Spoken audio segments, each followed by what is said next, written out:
Las Vegas, the Palazzo Casino, March 15th, 2019, 11:47 p.m. Security cameras capture the familiar rhythm of another profitable night in the High Roller Lounge. Crystal chandeliers cast warm light across leather banquettes, where oil executives celebrate lucrative deals with bottles of champagne that cost more than most people's monthly salary. Tech billionaires nurse rare whiskeys while discussing acquisitions worth hundreds of millions. At the center of it all, behind 30 feet of polished mahogany, stands Eddie Collins. Eddie moves with the fluid precision of a master craftsman, his hands dancing between premium spirits and crystal glassware. He remembers every customer's preferred drink, every personal detail shared across his bar, every story of triumph and failure that wealthy patrons confess after their third martini. To the casino's most valuable customers, Eddie isn't just a bartender. He's a trusted confidant who happens to mix the perfect cocktail. But the surveillance footage reveals something else entirely. Between the charming conversation and flawless service, Eddie's hands perform a different kind of magic. High-value casino chips disappear into his vest pocket with movements so smooth they're almost imperceptible. Authentic gaming tokens are replaced with expertly crafted counterfeits that will fool even experienced dealers until they reach advanced verification systems hours later. He wasn't a dealer with access to massive chip inventories. He didn't work security with keys to counting rooms. He was just a bartender serving drinks to people who casually tipped in amounts that exceeded his monthly salary. But over 2 years of patient work, Eddie Collins transformed cocktail service into a $12 million criminal enterprise that would shake the foundations of casino security protocols throughout Nevada. Before we dive into how a charming bartender from Atlantic City orchestrated one of the most sophisticated chip fraud schemes in gambling history, make sure to hit that subscribe button and drop a like if you're already fascinated by this incredible story. And let me know in the comments where you're watching from. I love connecting with true crime fans around the world. Eddie Collins arrived in Las Vegas with the unremarkable background that casinos prefer in their employees: experienced, reliable, and desperate enough for steady work to maintain perfect behavior. At 41, he carried the polished professionalism of someone who'd spent 2 decades perfecting the art of service industry survival. His resume told a familiar story. Born and raised in Atlantic City, Eddie had worked his way up through the hierarchy of East Coast gaming establishments, starting as a barback in seedy poker rooms and eventually earning positions at prestigious casino lounges where politicians and celebrities gathered to spend money with the casual indifference of people for whom wealth was a fact of life rather than a goal. The divorce that drove Eddie westward was equally unremarkable by Las Vegas standards. His ex-wife had tired of the unpredictable income, late-night hours, and emotional toll that came with serving alcohol to people whose gambling losses could fund small countries.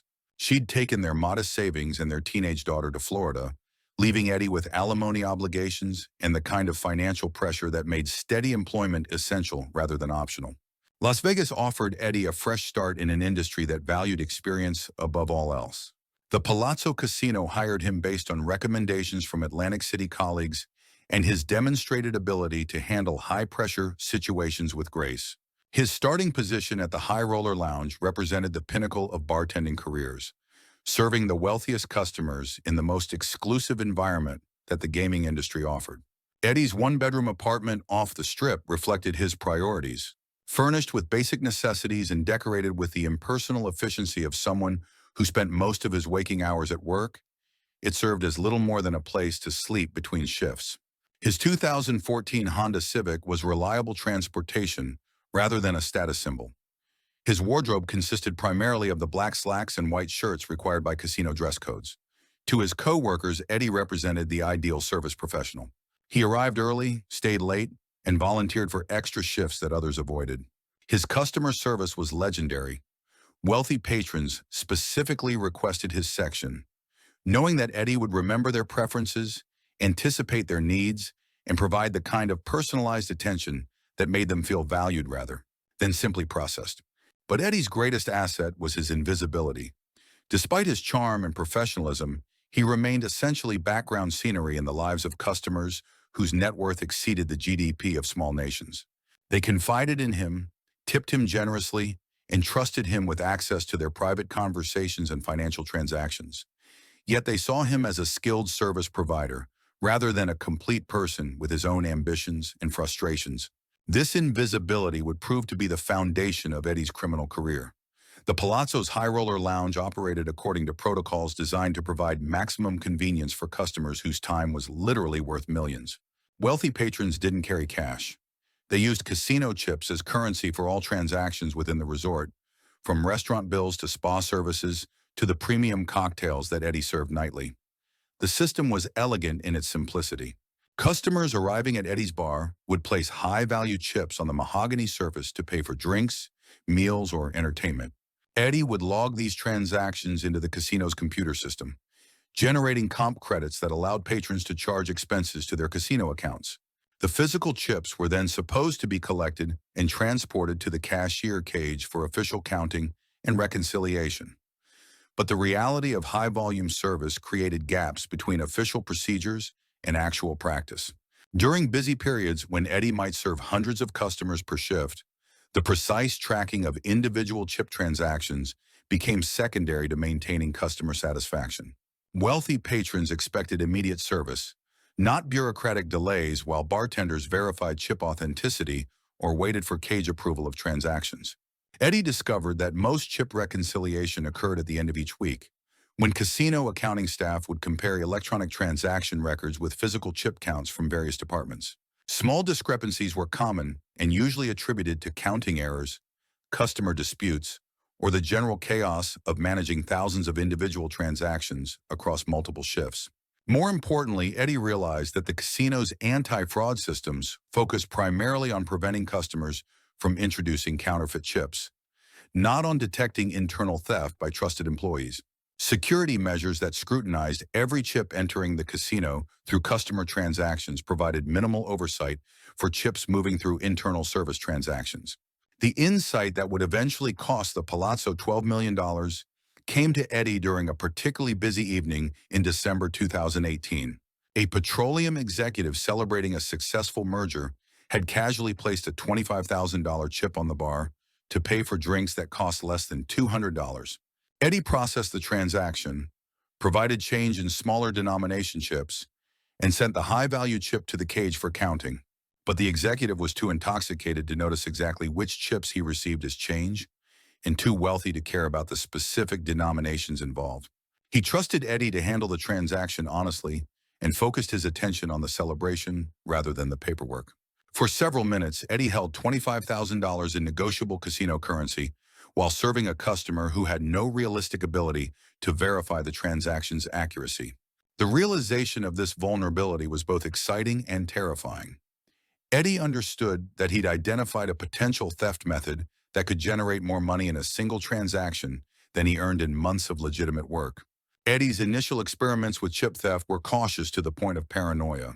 He began by skimming small amounts during chaotic shifts when precise tracking was most difficult, taking $50 or $100 chips that customers had left as tips and substituting smaller denominations that maintained the appearance of generous gratuities. These early thefts taught Eddie crucial lessons about casino security and customer behavior. High-value customers rarely counted their change carefully, especially when intoxicated or distracted by gambling losses. They trusted that casino employees would handle transactions honestly, and they were more concerned with maintaining their image of wealth than with tracking small discrepancies in chip denominations. Eddie also learned that casino surveillance systems, while extensive, were not omniscient. Security cameras recorded everything, but human monitors focused on gaming tables where cheating posed the greatest threat to casino profits. Bar transactions received less scrutiny, especially when they appeared routine and involved trusted employees with clean records. Most importantly, Eddie discovered that counterfeit casino chips were readily available through online sources that specialized in serving magicians, movie productions, and collectors. These replicas were sophisticated enough to fool casual inspection, with accurate colors, weights, and surface textures that matched authentic casino currency. The breakthrough came when Eddie realized he could purchase exact replica of Palazzo chips through suppliers who advertised their products as novelty items or training materials. While these counterfeits wouldn't pass advanced verification, procedures used in counting rooms, They were perfect for short-term circulation during bar transactions where customers had no opportunity to examine them closely. Eddie placed his first order in January 2019, purchasing replicas of commonly used chip denominations ranging from $500 to $5,000. The supplier required payment in cryptocurrency and shipped the chips through a complex routing system designed to obscure their origin. The total cost was less than $3,000 for counterfeit chips with a face value exceeding $50,000. When the package arrived at Eddie's apartment, he spent hours comparing the counterfeits with authentic chips borrowed from his workplace. The replicas were remarkably accurate, with only minor differences in weight and texture that would be difficult to detect during casual handling. Eddie was ready to begin his career as a sophisticated thief. Eddie's theft methodology combined technical skill with psychological manipulation, creating a criminal operation that exploited both systemic vulnerabilities and human nature. His success depended on understanding that wealthy casino patrons valued convenience and discretion above financial precision. The basic technique was elegant in its simplicity. When customers paid for drinks with high-value chips, Eddie would process the transactions normally, but substitute counterfeit chips for authentic ones before sending money to the cashier cage. The real chips disappeared into Eddie's personal collection, while the counterfeits circulated through casino accounting systems until weekly reconciliation revealed discrepancies. But Eddie's true genius lay in his customer relationship management. He cultivated personal connections with the casino's wealthiest patrons, learning their drinking preferences, business interests, and personal habits. This information allowed him to predict when customers would be most vulnerable to theft, typically during celebrations when they were intoxicated and careless with money. Eddie also developed sophisticated methods for introducing counterfeits into transactions without arousing suspicion. He would claim that the cashier cage had requested specific chip denominations for counting purposes, requiring him to exchange customers' high-value chips for multiple smaller ones. Since this process resulted in customers receiving more chips than they'd originally placed on the bar, they perceived it as beneficial rather than suspicious. Another technique involved offering VIP service to preferred customers, personally handling their chip exchanges and comp arrangements to save them time. This positioning allowed Eddie to manipulate transactions extensively while maintaining the appearance of providing superior customer service. The psychological component was equally important. Eddie understood that wealthy customers wanted to feel special and appreciated, not scrutinized or questioned. He never asked for identification when processing large transactions, never double-checked chip denominations, and never made customers wait while he verified transaction details. This approach built trust and loyalty while creating opportunities for theft. As Eddie's confidence grew, so did the scale of his operations. He began targeting specific customers whom he'd identified as particularly careless with money.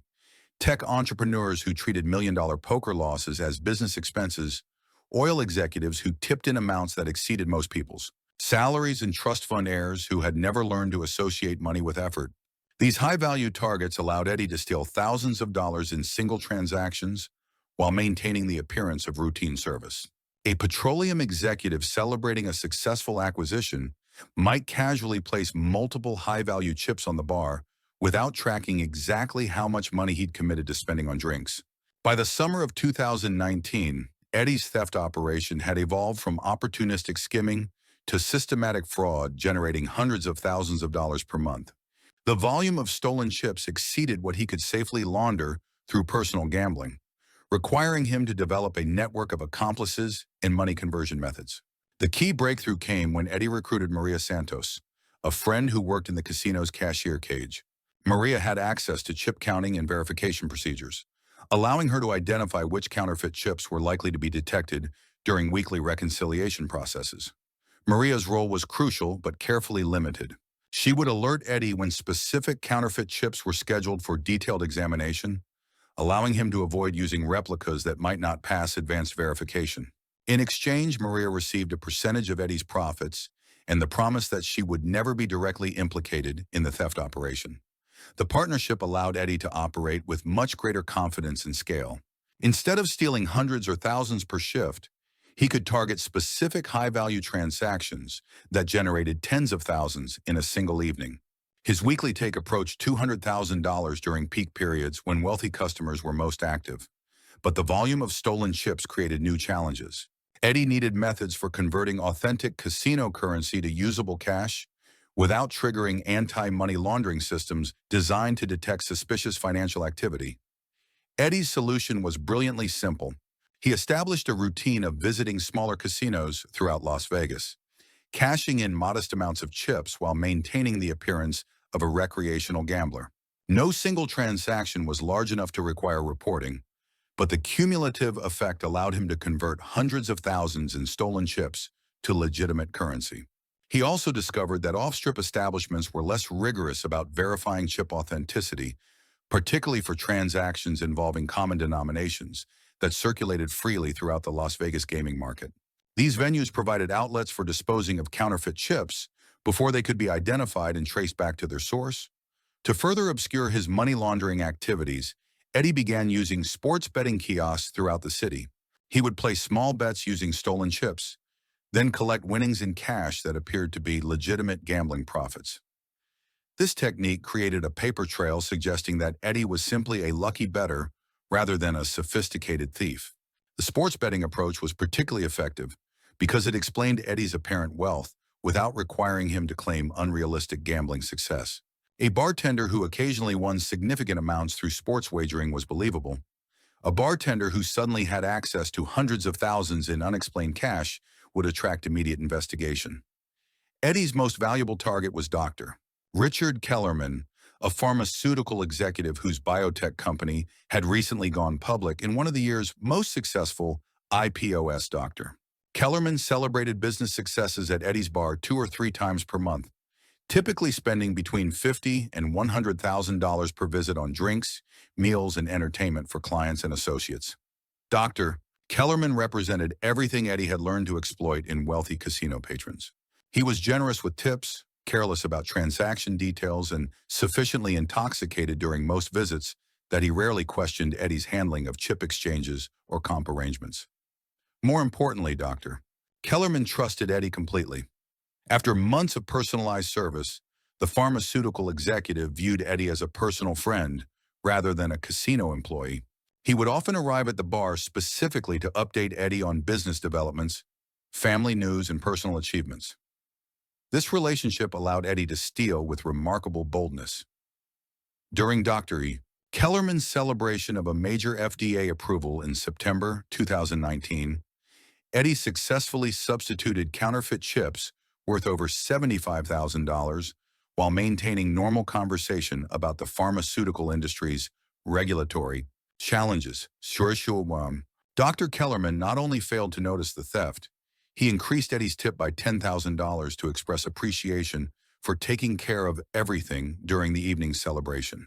The irony wasn't lost on Eddie, who understood that he was being rewarded for successfully stealing from the person who was thanking him. But Dr. Kellerman's value extended beyond individual transactions. His frequent visits and high spending made him a reference point for other wealthy customers who wanted similar treatment. Business associates who accompanied Dr. Kellerman to Eddie's bar became targets themselves, expanding Eddie's network of potential victims through personal recommendations rather than random opportunity. As Eddie's reputation for superior customer service spread through Las Vegas's wealthy social circles, his theft operation gained access to an expanding pool of high-value targets. Wealthy customers began specifically requesting Eddie's section, knowing that he would provide the personalized attention and discretionary service that made their casino experiences memorable. This customer loyalty created a feedback loop that exponentially increased Eddie's theft opportunities. Each satisfied customer brought friends and business associates who became potential victims themselves. Word-of-mouth recommendations established Eddie's credibility with new targets before he'd even served their first drink. The social dynamics were particularly important among tech entrepreneurs and venture capitalists who formed tight networks based on shared investment interests and professional relationships. When one member of these groups endorsed Eddie's service, others assumed he could be trusted with their own high-value transactions. Eddie understood that his criminal success depended on maintaining his reputation for exceptional, legitimate service.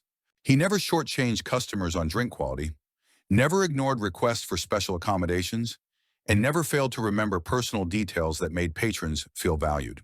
His theft was essentially a hidden tax on service that customers paid unknowingly while receiving everything they expected from their casino experience.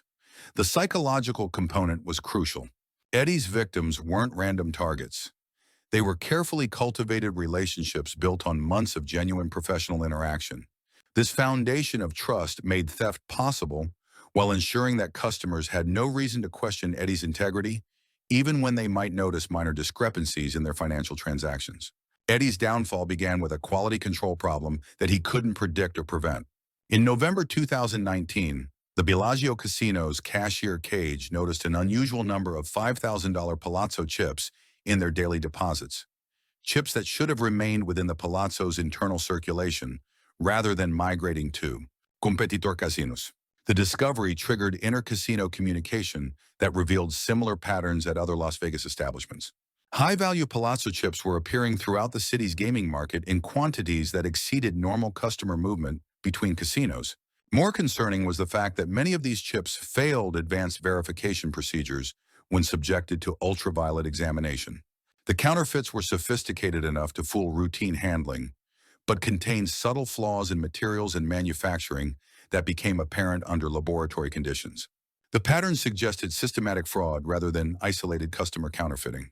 The volume and geographic distribution of fake chips indicated that someone with extensive access to authentic Palazzo currency was introducing counterfeits into circulation on a massive scale. Palazzo's security launched an internal investigation that initially focused on cashier cage employees and other personnel with direct access to chip inventories.